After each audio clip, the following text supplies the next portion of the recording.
10వ తరగతి వీర తెలంగాణ అనే పాఠ్యాంశం నుంచి ఒక పద్యాన్ని చెప్పుకుందాం. ఇది దాశరథి కృష్ణమాచార్య గారు రచించింది. డాక్టర్ దాశరథి కృష్ణమాచార్య గారు రచించినటువంటి రుద్రవీణ నుంచి ఈ యొక్క వీర తెలంగాణ అనేటటువంటి పాఠం తీసుకోబడింది. ఈ వీర తెలంగాణ పాఠంలో తెలంగాణ తెలుగు తల్లి ఈ తెలుగు నేల వీరులని ఎలా పెంచి పెద్ద చేసింది, వారి యొక్క భుజబలము ఎలాంటిది అనేటటువంటిది ఈ పద్యంలో ఎంతో చక్కగా వివరించారు. ఆ పద్యాన్ని మనం ఒకసారి చదివి నేర్చుకుందాం. ప్రతి పదానికి కూడా అర్థాన్ని కూడా తెలుసుకునే ప్రయత్నం చేద్దాం.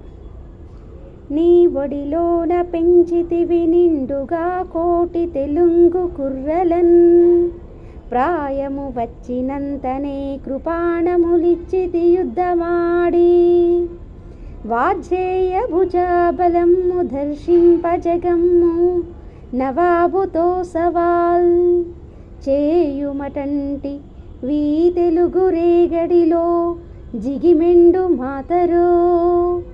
చూడండి ఎంతో చక్కగా, నీ ఒడిలోన పెంచితివి అమ్మా ఓ తెలంగాణ తల్లి, నీ ఒడిలో పెంచినావు నిండుగా ప్రేమతోటి కోటి తెలుగు కుర్రలను, కోట్ల మంది ఈ తెలుగు పిల్లలను, ప్రాయము వచ్చినంతనే వయస్సు రాగానే కృపాణములిచ్చితి కత్తులనిచ్చావు చేతికి, యుద్ధమాడి యుద్ధం చేసి, వాజ్రేయ భుజాబలంబు వజ్రాయుధం వంటి మీ యొక్క భుజబలాన్ని దర్శింపజగమ్ము ఈ లోకమంతా కూడా చూసే విధంగా, నవాబుతో సవాల్ నిజాం నవాబుతో సవాల్ చేయమన్నావు, పోటీ పడమన్నావు, చేయుమటంటి చేయమన్నావు, వీ తెలుగు రేగడిలో ఈ తెలుగు నేలలో, జిగిమెండు మాతరో ఎంత బలముందో కదమ్మా అని ఈ పద్యంలోని భావము. అంటే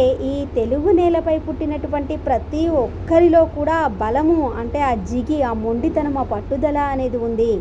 అలాంటిది ఇప్పుడు నిజాం నవాబు యొక్క అరాచకాలని సహిస్తారా? సహించరు కదా. తిరిగి నీకు ధైర్యం ఉంటే మమ్మల్ని ఎదుర్కో అని ధైర్యంతో ముందుకెళ్ళి అందరూ లోకమంతా చూసే విధంగా ఒక్కసారి నువ్వు సవాల్ చేయి అని చెప్పేసి వీరత్వంతో ముందుకెళ్ళమని ప్రేరేపించేటటువంటి వీర తెలంగాణ ఈ యొక్క తెలంగాణ అని చెప్పేసి కవి ఎంతో చక్కగా వివరించారు.